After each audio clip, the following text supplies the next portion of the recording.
وہ اصل تو سیکولرزم کا دور، نیشنلزم کا، کمیونزم کا، کیپٹلزم کا۔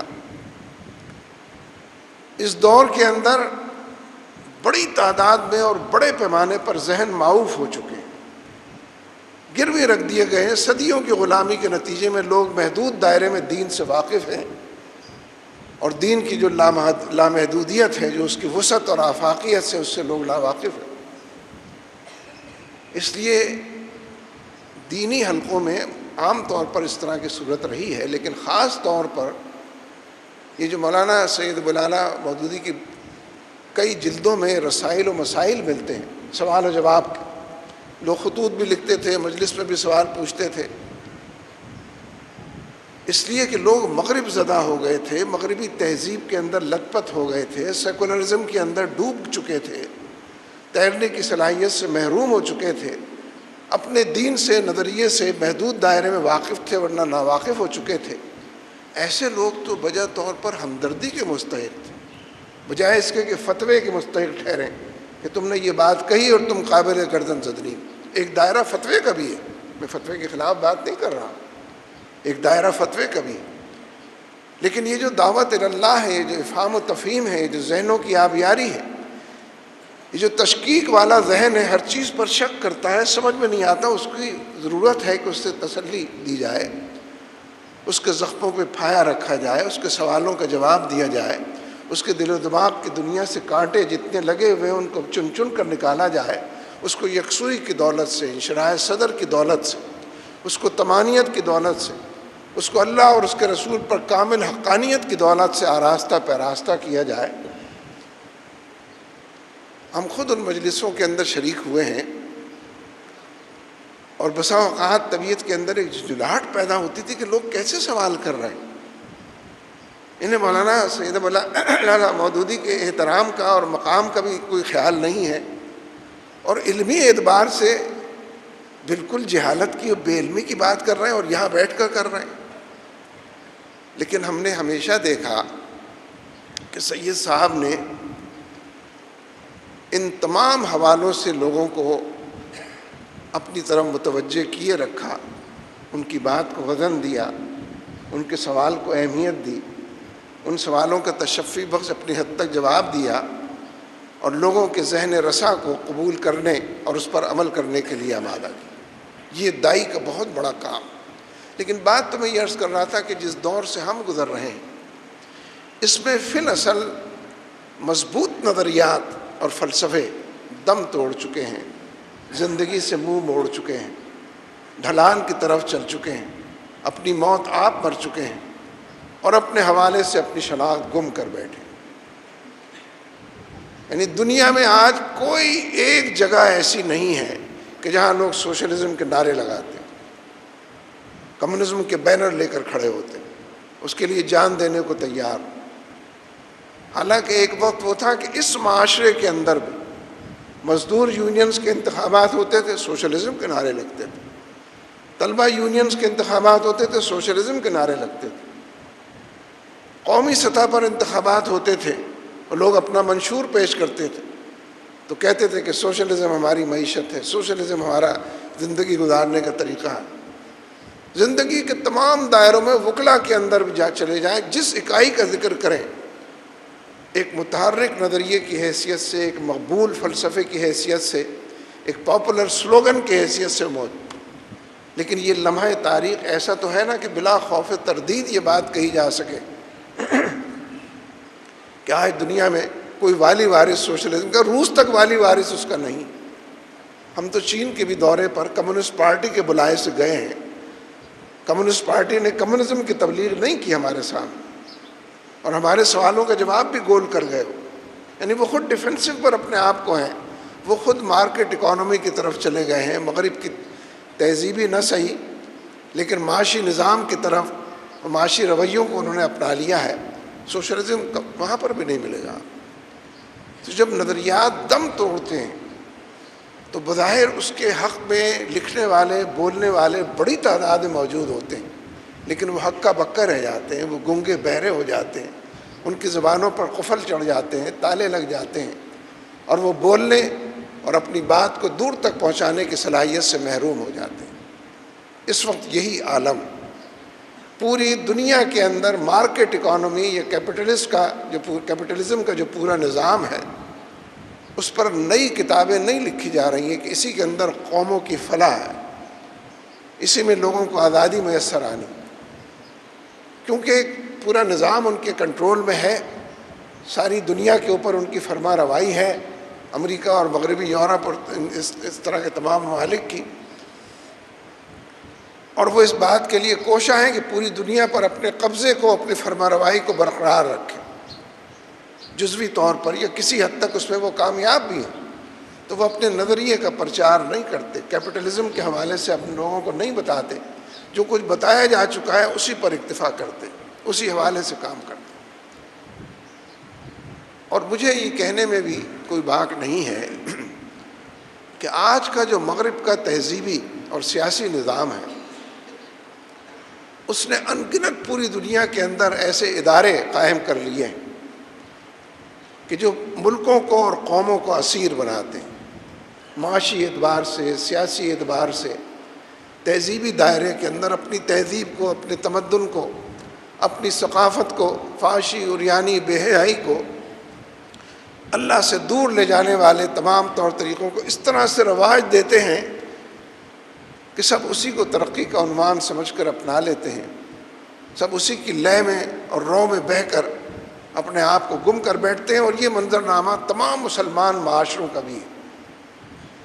ہمارے بجٹ IMF بناتا ہے، ہم ورلڈ بینک سے قرضے لیتے ہیں، ہم قرضوں کی معیشت کے تحت جیتے ہیں، ہم سودی نظام کے تحت اپنے آپ کو زندہ اور سلامت پاتے ہیں۔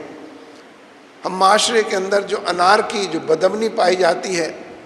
اس کے اسباب اور کھوج لگانے کے بجائے مصنوعی طریقوں پر تکیہ کرتے ہیں اور گزارا کرتے ہیں، اور اپنی اپنی حکومتوں، یہ تو بہت چھوٹی چھوٹی باتیں میں عرض کر رہا ہوں،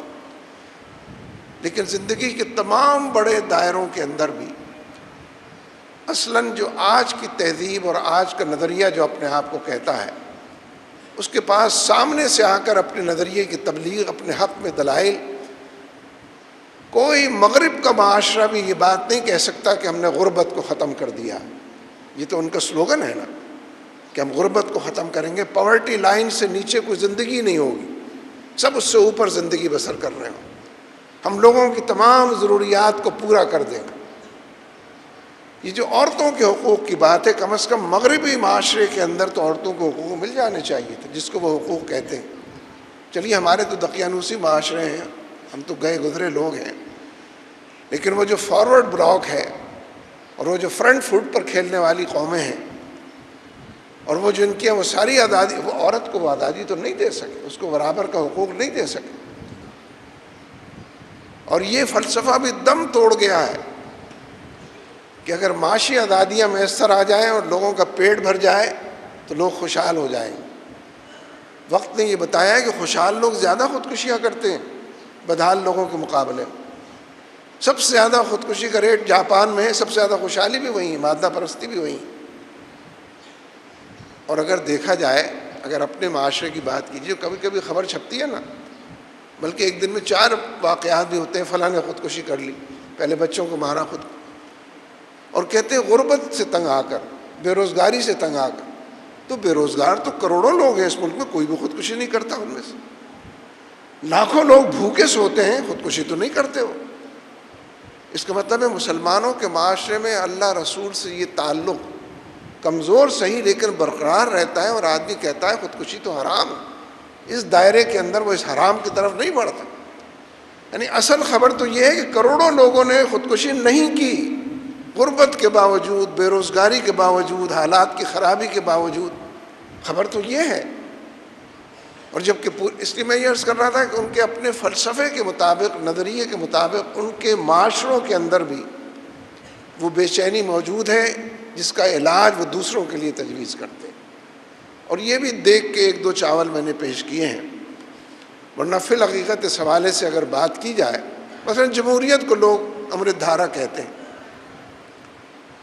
ایک ایسا طلسم ہے کہ اس کے ذریعے سے سارے مسائل حل ہو جاتے ہیں۔ سب سے بڑی جمہوریت تو بھارت کی کہلائی جاتی ہے۔ بھارت کے جو اعداد و شمار مغرب کے دنیا نے، ان کے تھنک ٹینکس نے پیش کیے ہیں، وہ غربت کے حوالے سے ہیں، وہ لٹریسی یا تعلیم کے حوالے سے ہیں، وہ انارکی،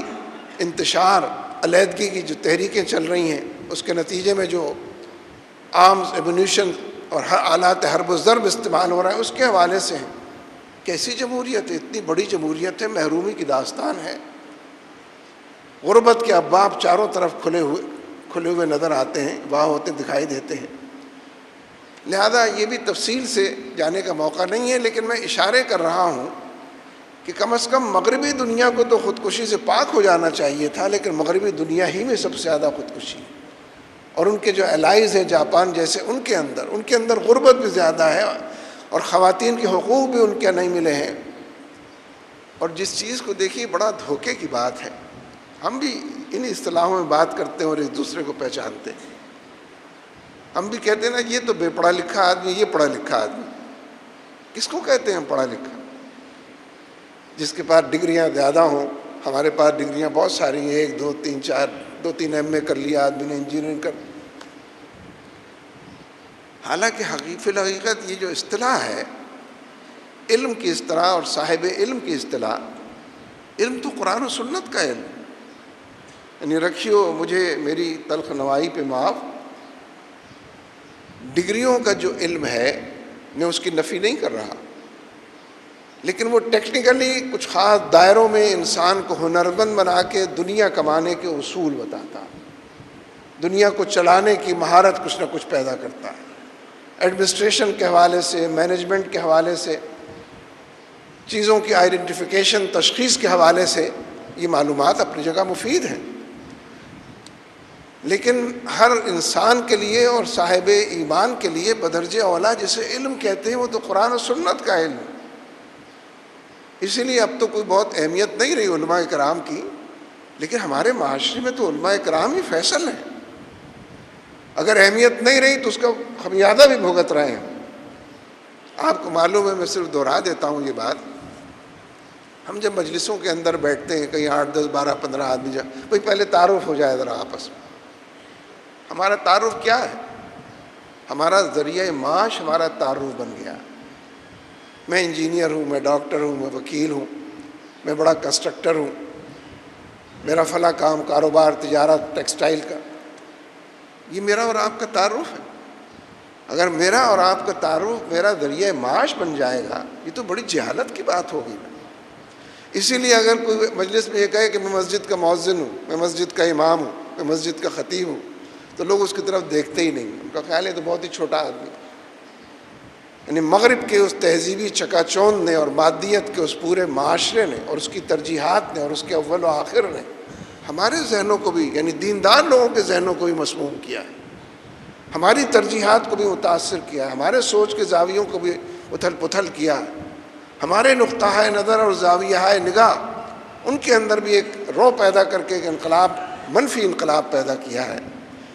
اور یہ اس آیت کو پڑھیں، بڑا ثواب ملتا ہے کہ انا اکرمکم عند اللہ اتقاکم، ہر حرف پر 10 نیکیاں ملی مجھے بھی اور آپ کو بھی، کہ آپ بھی سن رہے ہیں کہ معاشرے میں معزز وہ ہے جو اللہ سے زیادہ قربت رکھتا ہو اور اس کے بتائے ہوئے یہ کاہے کے لیے پڑھتے ہیں، لیکن فی الاصل معاشرے میں یہ میزان نسب نہیں۔ تو میں یہ عرض کر رہا تھا کہ اصل میں جو بات میں کہنا چاہتا تھا اس کی باری نہیں آئی، کہ یہ جو آج کا مغرب کا تہذیبی اور سیاسی نظام ہے، یہ کیونکہ دلیل کے دائرے میں رسوا ہو چکا ہے، یہ کیونکہ معاملات اور مسائل کو منقح کرنے اور ان کو طے کرنے کے حوالے سے بانجھ ہو چکا ہے اور اپنی محرومیوں کی اٹل داستان کو دور تک پھیلا چکا ہے، تو اس اعتبار سے ان کے سازشی ہتھ کنڈے جو ہیں وہ ہر جگہ پر موجود ہیں۔ یعنی آخر کیا ضرورت ہے کہ ریمنڈ ڈیوس کو بھیجا جائے، وہ یہاں CIA کے نیٹ ورک بنائے؟ بھائی آصف زرداری کافی ہیں، یوسف گیلانی کافی ہیں، جنرل کیانی، یہ آپ سارے آپ ہی کے لوگ ہیں۔